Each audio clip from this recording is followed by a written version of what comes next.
Good morning. Today my guest is Lynn Wendt, who I have known for a long time now.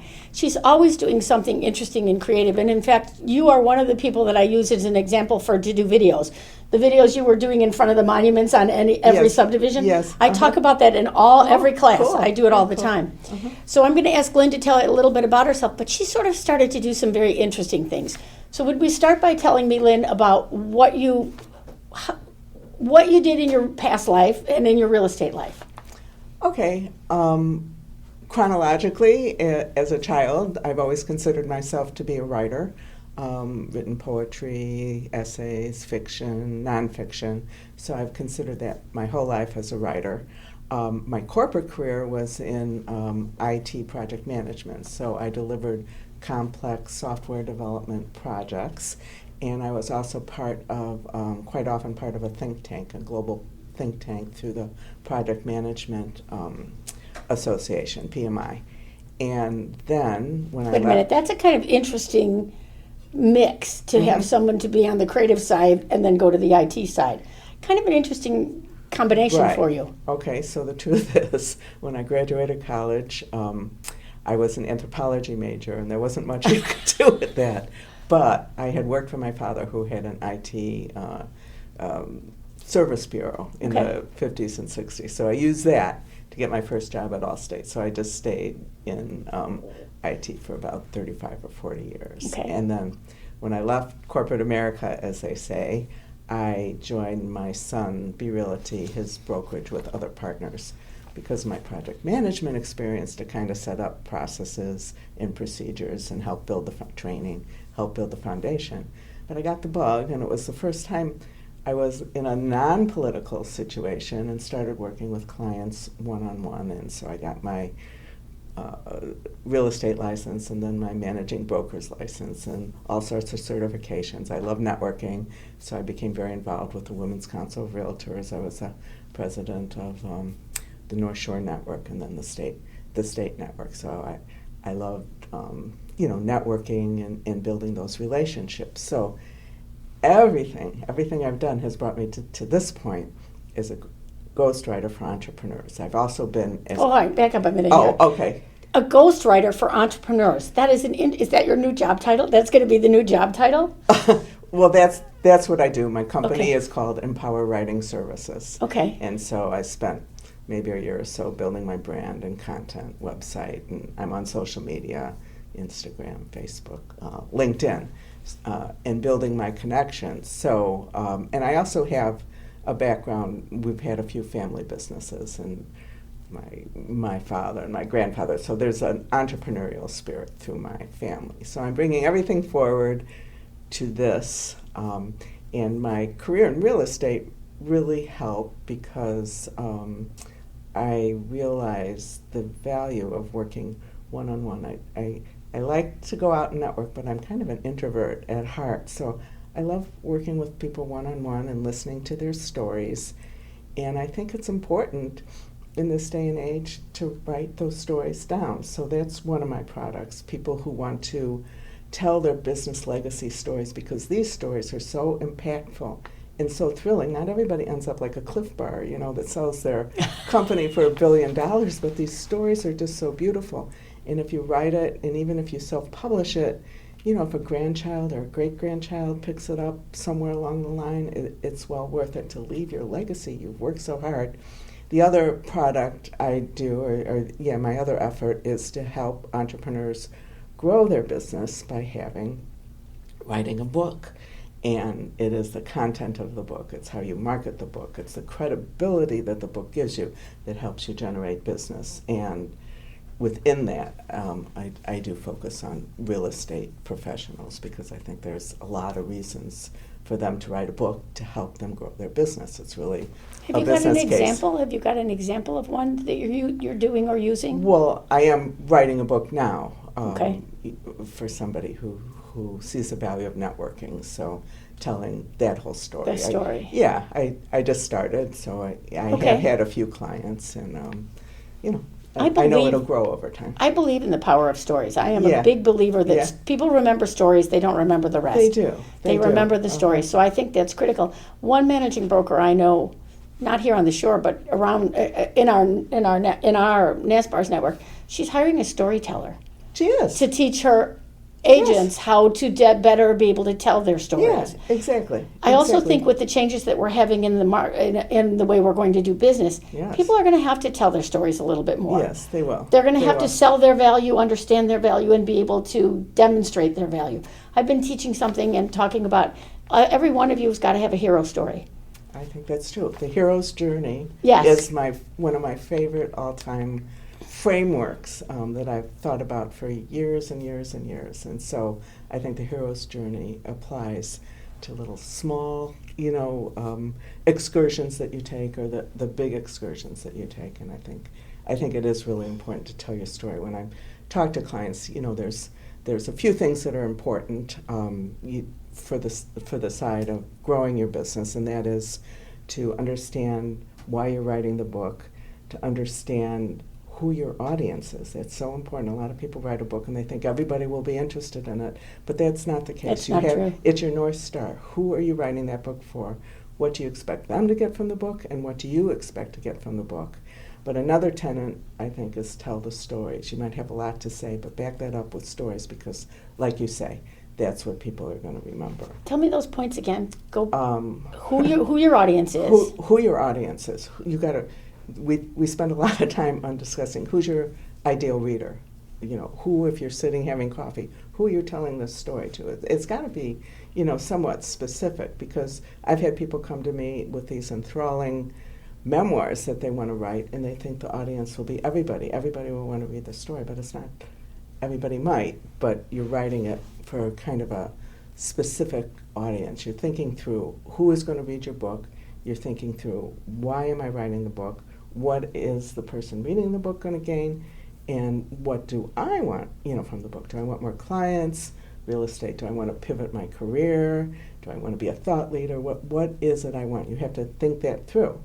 And then tell the stories. That's so important. And then think of your return on investment. What is your return on investment? If you're writing a legacy book about your family business, and you want to self-publish it, and a grandchild or a great-grandchild picks it up someday, and I have a story that happened to me with my great-grandfather, that is worth the time and effort. If you want to grow your business, and you're expecting more clients or 2 more transactions a year, if you're in a luxury market, whatever, you have to kind of think through your business case. And I would recommend that people write on the business side of it for reuse. So you can start telling people about your book before it's published. You can start posting on social media about the content of the book. You can start to improve your value proposition and your credibility before the book is published. But having a book, gives you that extra credibility. And if you kind of format your book, for reuse, for blog posts or whatever, then you're creating content that is just not so singular. And then if you're, if you're a real estate agent or whatever reason you're writing your memoir, you kind of have to think about, like I said, what your ROI is. Do you want to be a brand? How do you want to market your book? How do you want to publish your book? Those are all questions. They seem daunting, but if you take it a step at a time, then you arrive at a place that makes sense for your goals. If that I think makes it's sense. always good to start with the end in mind. Yeah. Start there and then Yeah. work backwards. Yeah. Are you helping people with the actual compilation of the story, the creation of a physical? Are you creating a physical book for people? Yes, that's my intent. I'm a ghostwriter. So if you're, say, a real estate broker and you think it through and you want to be a thought leader or you want to attract more clients, but you're busy, you can spend 15 or 20 hours with me interviewing, and I could do the heavy lifting, whether it's 100 or less or more hours. So yes, I write the book. I write the book in my client's voice. Once it's published, nobody knows about me. It is the client. It is their book, not my book. I'm just writing it in their voice.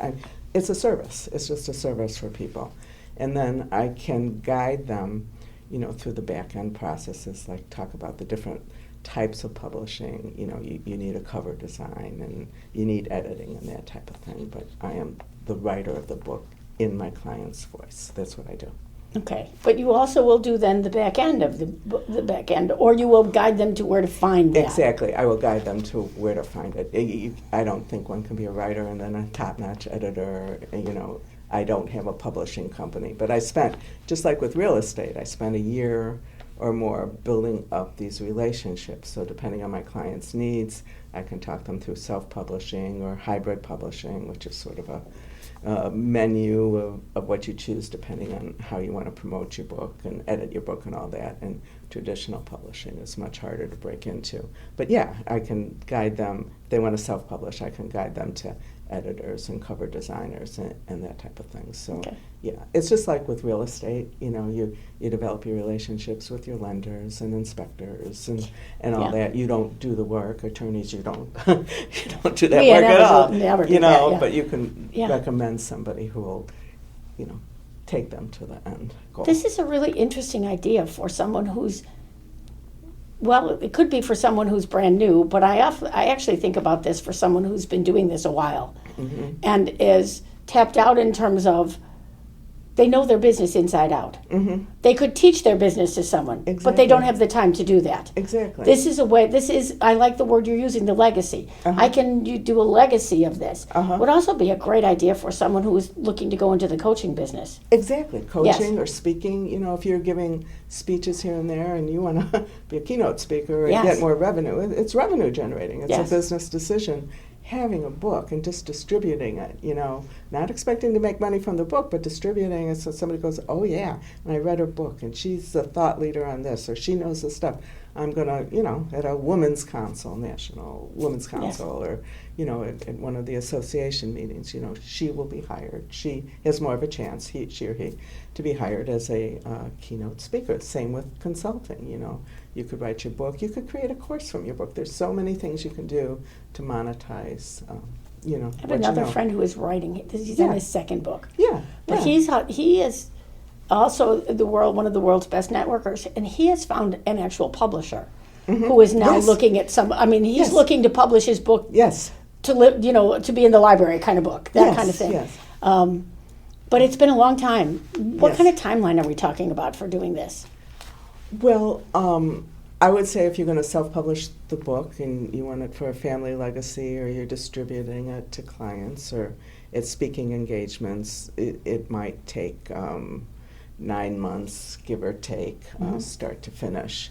Hybrid publishing sort of, there was traditional publishing, which is hard to break into if you're Yes. not well known, if you don't have an agent, plus they distribute the book for you, but the timeline is longer. It might be 2 or 3 years, and the risk of not being accepted is greater.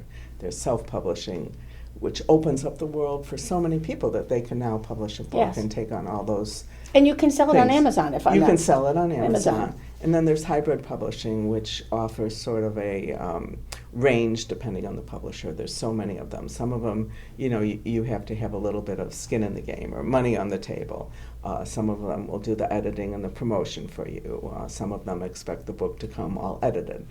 I just really couldn't go through everything all the Yes. services they offer, but there is that opportunity to engage with reputable publishers who will promote Will your promote book and with that. distribute it. So if that's what you want, and Amazon, you can put it out there, in print on demand. One thing I want to say that really inspired me is growing up, I had this memoir from my great-grandfather, 50 years in the wool and fur trading business. And he wrote it? He wrote this in his 70s, so I think that's why it's resonating with me now. I read it every decade, but it's really resonating now. So he wrote this because he felt he had a lot to offer to people who were coming up in the business. It was sort of benevolent. And it's also sprinkled with family stories, and I wish there were more family stories. But you can also extrapolate, like, his business values. The family was the foundation, the perseverance through, like, World War I, where they took all of their product, the way he pivoted, the relationship building, all those things are just in this little compact 60-page memoir.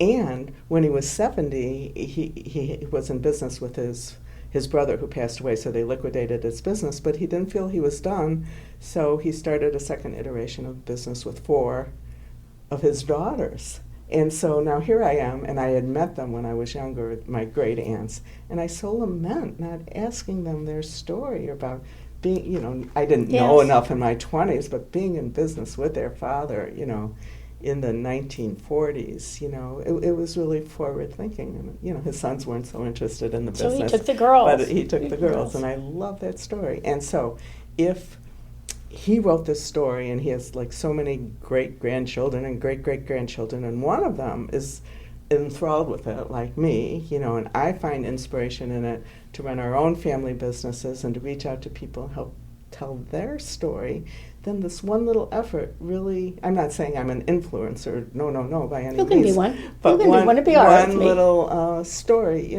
can help a lot of people be inspired to tell their story too. I'm always interested. One of the things that fascinates me is the idea of unintended consequences. That you do this, and then all of a sudden something, sometimes not wonderful, but a lot of times something wonderful comes out of this, out of the blue that you didn't even expect. Exactly. I think you're doing a really interesting thing, Lynn. I want to thank you for being here with me today. Oh, I'm really thank you for interested in having this. me. Okay. You're welcome. Just a note, the views of our guests may not reflect the views of the North Shore-Barrington Association of Realtors.